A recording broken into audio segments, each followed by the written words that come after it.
Hola, sean bienvenidos y bienvenidas a esta clase de termodinámica. En esta ocasión vamos a revisar la primera ley de la termodinámica. ¿Y qué rayos nos dice la primera ley?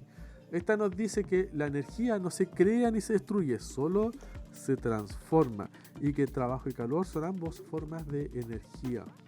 Vamos a revisar lo que pasa con la energía interna del sistema cuando se ejerce un cierto trabajo sobre él o cuando se aplica un determinado flujo de calor y cómo esto puede afectar a las otras variables macroscópicas.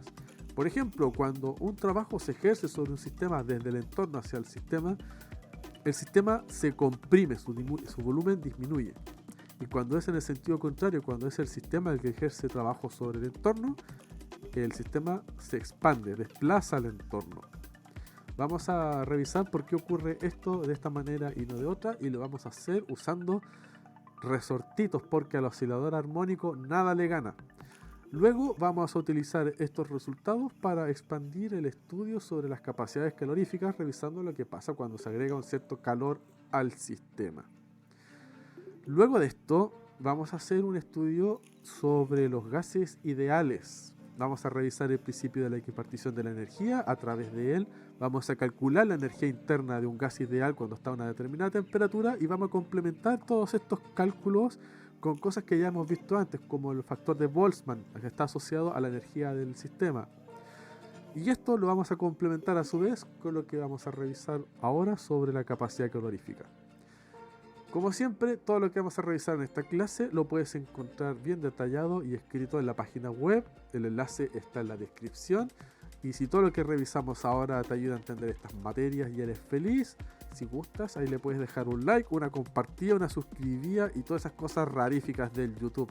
Y si por el contrario no entendís ni una cuestión, ahí tú me puedes escribir tus consultas y yo lo más pronto que pueda las responderé. Eso, ahora vamos a la pizarra a revisar estas materias. Partamos revisando la formulación de la primera ley. ¿Qué dice la primera ley? La energía no se crea ni se destruye, solo se transforma. Y además, calor y trabajo son formas de energía. Calor y trabajo son en realidad formas de energía en tránsito, porque estas son consecuencia de un determinado proceso. Y estos procesos que involucran flujos de calor o ejercicios de trabajo, están asociados a una variación de energía interna del sistema. Esto de aquí es la variación de la energía interna del sistema. Entonces, esta variación de energía interna del sistema va a ser igual a un cierto flujo de calor más el ejercicio de algún trabajo. Ahora, por convención, se asume que este calor, lo voy a copiar, se asume que el calor es positivo cuando se suministra calor al sistema y negativo cuando se extrae. Entonces tiene aquí tu sistema y la cosa va entrando, delta Q es mayor que 0. Y la cosa va saliendo, delta Q es menor que 0. El calor está siendo extraído. De forma análoga también se habla del trabajo. Voy a copiar esto. Se dice que el trabajo es positivo cuando se realiza sobre el sistema y es negativo cuando el sistema hace trabajo sobre el entorno. Por ejemplo, imagínate que tienes esto. Aquí está tu sistema y acá está el entorno, ¿cierto? Todo esto junto forma el universo. Esto es el entorno. Y el entorno aplica alguna fuerza que reduce el tamaño del sistema. Cuando eso ocurre, el trabajo es positivo porque es el entorno trabajando sobre el sistema. Es el entorno quien desplaza al sistema. En cambio, cuando el sistema se expande, es el sistema quien está desplazando al entorno y por lo tanto el trabajo es negativo. Esta primera ley que hemos expresado acá arriba de esta manera, también se puede expresar de manera diferencial. Esto se hace de la siguiente manera. La variación de energía interna es igual al diferencial de calor más el diferencial de trabajo. Nótese que este diferencial de energía interna es un diferencial exacto. En cambio, los diferenciales asociados al trabajo y al calor son diferenciales inexactos. ¿Por qué ocurre eso? Ocurre porque la energía interna es función de estado. En cambio, calor y trabajo no son funciones de estado. ¿Por qué no son funciones de estado? Porque tanto el trabajo como el calor dependen del proceso. No son funciones de estado porque dependen del proceso. En cambio, la energía interna depende del estado de equilibrio. Esa es la diferencia entre esas dos magnitudes. Sin embargo, la suma de estas dos, que me da la variación de energía interna, sí se comporta como un diferencial exacto. Esto es lo que ocurre cuando hay flujo de calor y ejercicio de trabajo. Pero ¿qué pasa si, por ejemplo, tenemos un sistema que no intercambia materia ni energía con su entorno y sobre él ejercemos trabajo? Imagínate esto, tienes tu entorno y acá adentro está el sistema. Y entre el sistema y el entorno hay una barrera que impide el paso a la energía y la materia. Esta cosa la vamos a llamar barrera adiabática. Entonces, como esta barrera es adiabática, impide el paso de la materia y la energía, como tenemos esa barrera adiabática separando el sistema del entorno, va a ocurrir que el flujo de calor siempre va a ser igual a cero. Y en esta situación vamos a tener que la variación de energía interna va a ser igual al ejercicio de trabajo. Esto que tenemos acá es lo que se llama primera ley de la termodinámica restringida a los procesos adiabáticos. Primera ley restringida a los procesos adiabáticos. Adiabático significa no hay traspaso ni de materia ni de energía. Antes de continuar es conveniente hablar un poco de ese tema. Esta barrera es la que llamamos barrera adiabática, pero hay otros dos tipos de barreras. Está la asociada a los sistemas cerrados, que es un tipo de barrera que permite el paso de la energía, pero no de la materia. Energía sí, materia no. Esta ni materia ni energía. Y están los sistemas abiertos. Sistemas abiertos. Imagínate una barrera con agujeros por donde puede pasar materia y energía. Bien, hablemos ahora un poco sobre el trabajo termodinámico. Trabajo termodinámico. Imaginemos que tenemos un resorte. Y a esta cosa la comprimimos a una cierta distancia delta X. Si hacemos eso, va a aparecer una fuerza en la dirección contraria, de modo tal que el trabajo, y esta vez la fuerza, el trabajo va a ser igual a F por delta X. Ahora, estas ideas asociadas al trabajo mecánico la podemos llevar a la termodinámica si analizamos el caso de un gas. ¿Qué es lo que ocurre cuando tenemos un gas? A ver, voy a dibujar aquí un pequeño cilindro. Imagina que tienes un cilindro y dentro de este cilindro tienes encerrado algún gas. Entonces, aquí vamos a colocar un pistón como una jeringa. Aquí dentro está el gas. Entonces, ¿qué va a pasar si tú comprimes esta cosa a alguna distancia delta X? ¿Qué pasa si mueves el pistón a una distancia delta X comprimiendo el gas? Lo que va a ocurrir es que va a aparecer una fuerza de forma análoga como ocurre con el resorte. Esto mismo lo podemos utilizar para razonar el trabajo hecho sobre este gas. Imaginemos ahora que en vez de un gas hay una colección de resortes metidos dentro del pistón. Voy a copiar esto, voy a hacer algunos borrones acá, voy a quitar el gas, vamos a dibujar la base del pistón, del resorte, del cilindro. Y aquí en lugar de un gas voy a colocar un montón de resortes. Ahí dibujé un resorte, pero hay muchos, uno para cada punto del pistón. Esto está lleno de resortes. ¿Qué ocurre acá? Imaginemos que voy a aplicar una fuerza y comprimo esto a una distancia delta X. Como este pistón tiene una cierta área, llamémosla A, voy a observar que aquí dentro va a haber una presión. La presión es lo mismo que fuerza por unidad de área. Y por lo tanto, a partir de esto, yo puedo decir que fuerza es igual a presión por área. Ahora, si yo meto esta cosa dentro de esta otra fórmula, voy a observar lo siguiente. Voy a observar que el trabajo es igual a presión por área por delta X. El delta X corresponde a la longitud de la compresión. Pero esto de aquí tiene un volumen. Lo voy a pintar porque se ve un poco extraño. Esta cosa que está aquí de verde tiene un volumen. Como es un volumen que se está perdiendo porque el gas se está comprimiendo, voy a tener que menos V es igual a delta X. Esto yo lo puedo escribir de manera diferencial. Aquí me faltó algo. En realidad es menos delta V porque es un volumen que se está perdiendo. Menos delta V es igual a de X. Pero esto yo lo puedo expresar de manera diferencial. O sea, A de X es igual a menos dV.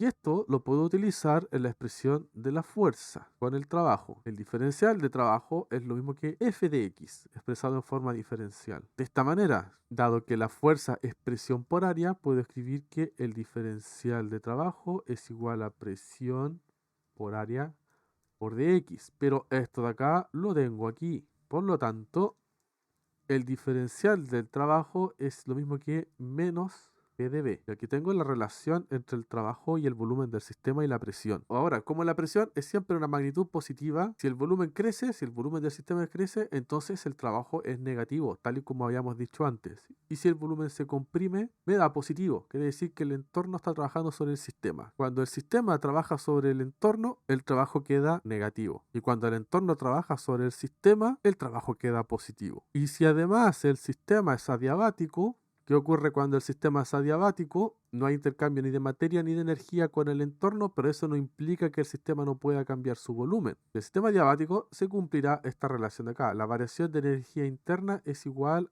al trabajo realizado. Entonces tenemos, y si el sistema es adiabático, esto implica que la variación de energía interna, que es igual al diferencial de trabajo, esto será igual a menos PdV. Entonces aquí ya tenemos algunas relaciones que son útiles en relación a la energía y el trabajo. Esto último que hemos obtenido es la primera ley de la termodinámica restringida a sistemas adiabáticos. Bien, veamos ahora el tema de la capacidad calórica. ¿Qué pasa ahora si en lugar de hacer trabajo aplicamos calor? Revisemos la capacidad calórica. Entonces, lo que queremos es saber cómo cambia la energía interna cuando se aplica un cierto calor al sistema. En general, la energía interna es una función que depende de dos cosas, de la temperatura y del volumen. Ahora, como la energía interna es una función de estado, sus diferenciales son exactos. Y dado que sus diferenciales son exactos, se va a tener lo siguiente. El diferencial de la energía interna, utilizando la regla de la cadena, va a quedar así. La derivada con respecto a la temperatura a volumen constante por el diferencial de temperatura más la derivada con respecto al volumen a temperatura constante por el diferencial del volumen. Este es el uso de la regla de la cadena. Ahora, a partir de esto, podemos razonar algunas cosas en torno a la primera ley.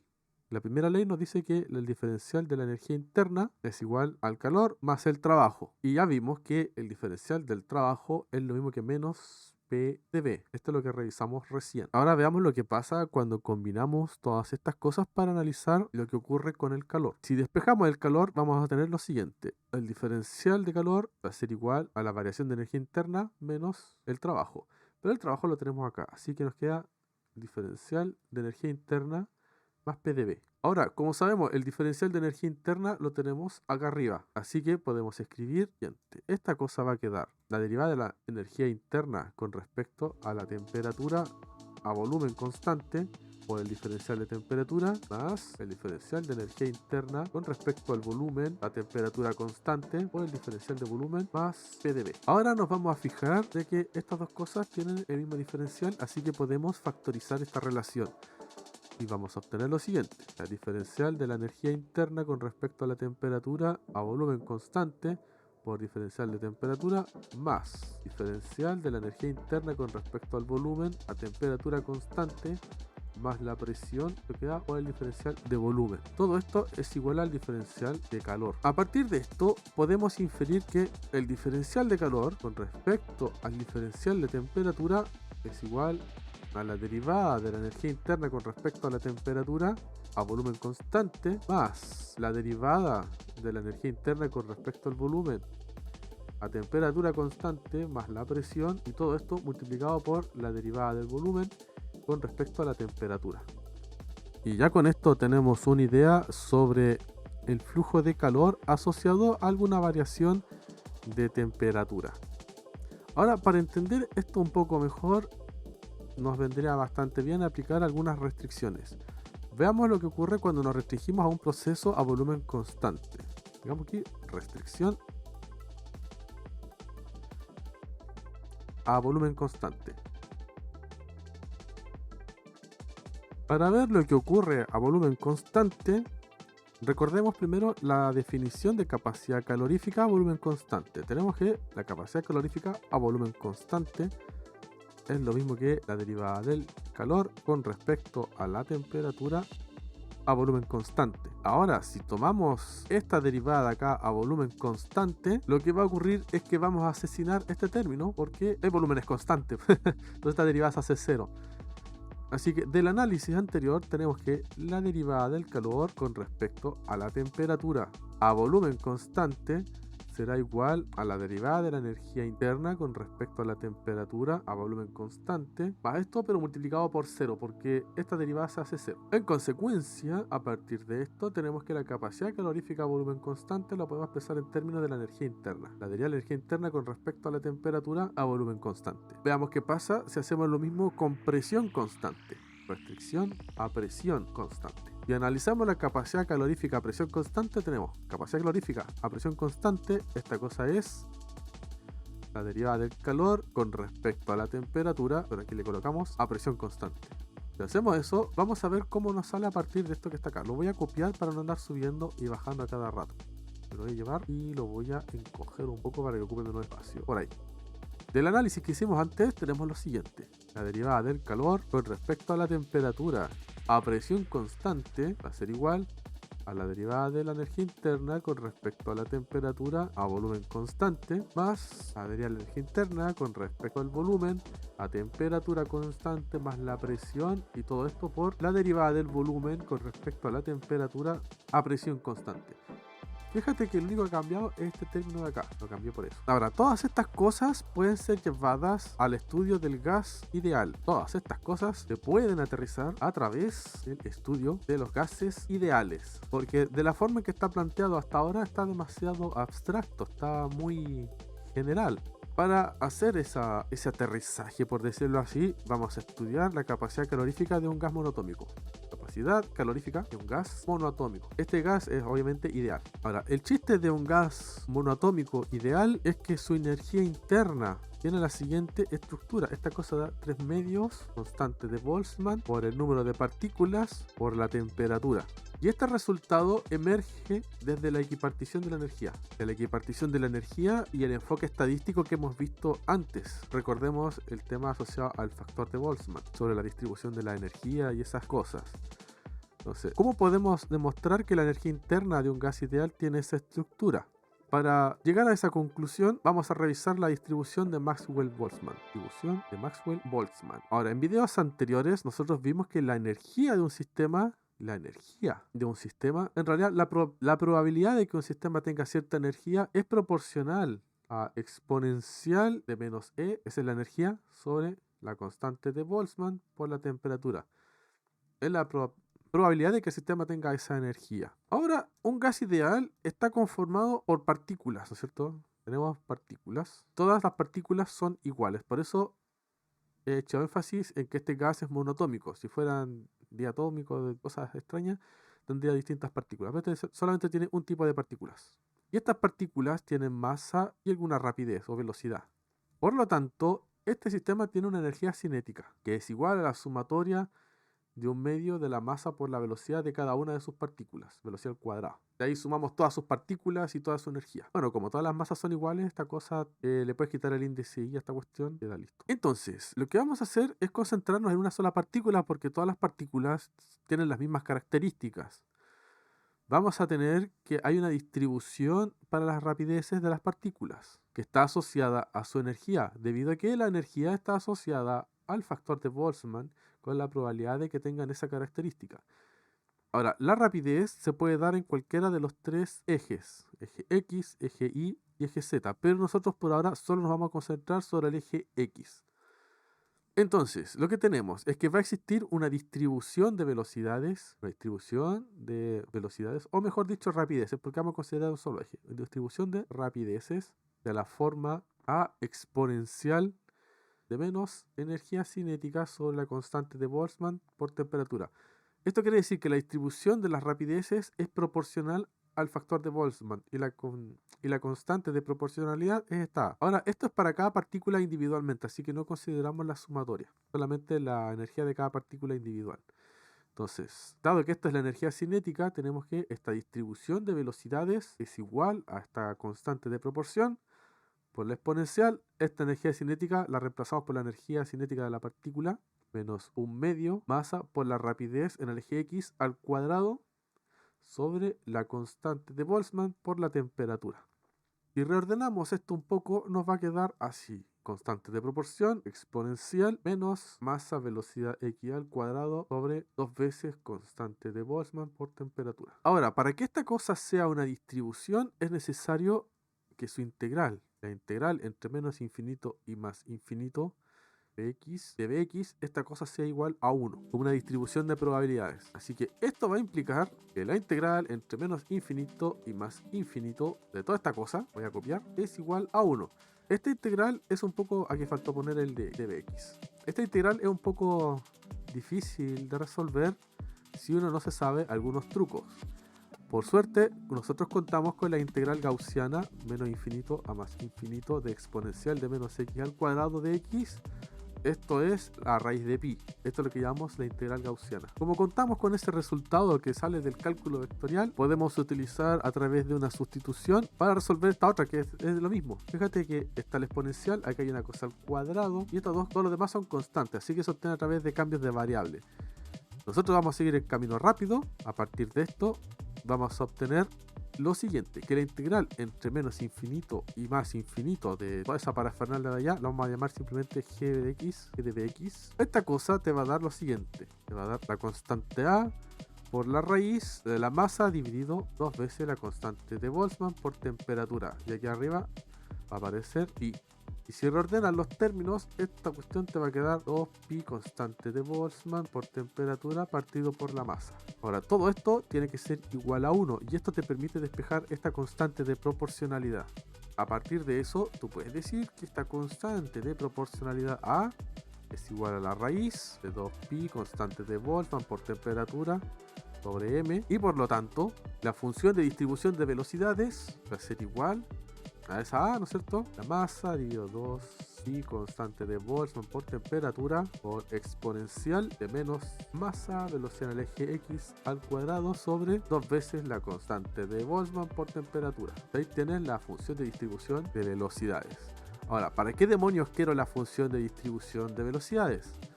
Esta cosa es muy necesaria porque me permitirá calcular la velocidad media cuadrática. Saco el promedio de las velocidades al cuadrado, esto va a ser igual a la integral entre menos infinito y más infinito de la velocidad en el eje x al cuadrado por la función de distribución.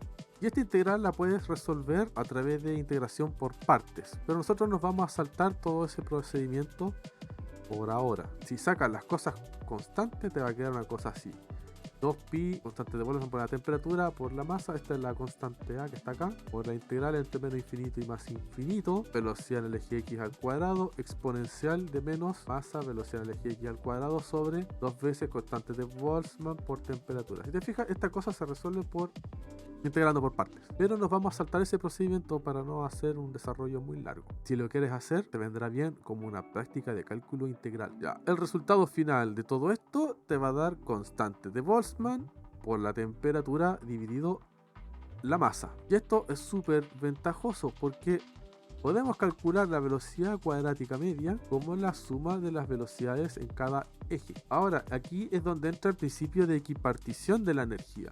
Nosotros ya calculamos cómo es la velocidad media en el eje X, pero en el eje Y y en el eje Z no tendría por qué ser distinto, no tendría por qué el sistema preferir una dirección por sobre de otra, y es ahí donde emerge el principio de equipartición de la energía. Todas estas cosas valen todos kBt sobre m. Todos estos son iguales, así que si tú los sumas, obtienes 3 veces kBt sobre la masa. Ahora, como la energía cinética es igual a un medio a la masa por la velocidad al cuadrado, a partir de esto tú puedes calcular la energía cinética promedio, es decir, un medio, la masa, todos tienen la misma masa, por la velocidad cuadrática, por el promedio de las velocidades al cuadrado. Y esta cosa ya la tienes calculada acá, así que aquí te va a dar un medio masa por 3 veces la constante de Boltzmann por la temperatura dividido la masa, y estas dos cosas se te van a matar, y esto te da 3 veces constante de Boltzmann por temperatura partido por 2, 3 medios kBt. A ver, lo voy a escribir así mejor: 3 medios kBt. Y esta cuestión, si nosotros recordamos lo que teníamos más arriba, es justo la energía interna, que ya habíamos dicho que sería de esa forma. Lo tenemos por aquí, 3 medios kBnt. Ah, faltó un detalle, y qué bueno que lo noté justo ahora. Esto que calculé acá es la energía promedio de una partícula. El sistema tiene n partículas, así que me faltó multiplicar por n. Aquí le voy a hacer el espacio, le agrego n, este es el número de partículas del sistema. Número de partículas del sistema. Me faltó agregar ese tema ahí. Así que aquí tengo que multiplicar todo por n. Por n, por n, por n. 3 medios n kBt. El que calcula de esta manera solo sin el n es la energía cinética promedio de una partícula al azar, de una sola. Ahora, el chiste de esto es que si asumimos que la energía del sistema es de una característica netamente cinética, o sea, asociada solo al movimiento de sus partículas, la energía interna del sistema tiene esa forma. Ahí está un poco feo, eso es un 3 medios n constante de Boltzmann por la temperatura. Y esto es interesante porque nos está diciendo que la energía interna es en realidad una función exclusivamente de la temperatura, no depende de nada más. En el caso de un gas ideal, esto implica que en el caso de un gas ideal, la energía interna depende solo de la temperatura. Y si depende solo de la temperatura, eso va a implicar que la derivada de la energía interna con respecto al volumen a temperatura constante, esta cuestión es cero. Ahora, ¿qué gracia tiene que esta cuestión te dé cero? ¿Por qué es relevante? Es re sencillo, si tú subes por aquí arriba, a ver, recordemos bien esta cuestión, mejor lo voy a copiar y me lo voy a llevar, porque si no uno se olvida y se confunde, no hay que abusar de la memoria. Recordemos que todo este desarrollo está hecho para los gases ideales, así que voy a llevarme esto para acá arriba, bien, para arriba, por acá. Fíjate, esta cuestión es la derivada de la energía interna con respecto al volumen a temperatura constante. Esa cuestión está aquí, lo voy a marcar con rojo, está ahí, y esa cuestión es cero para los gases ideales.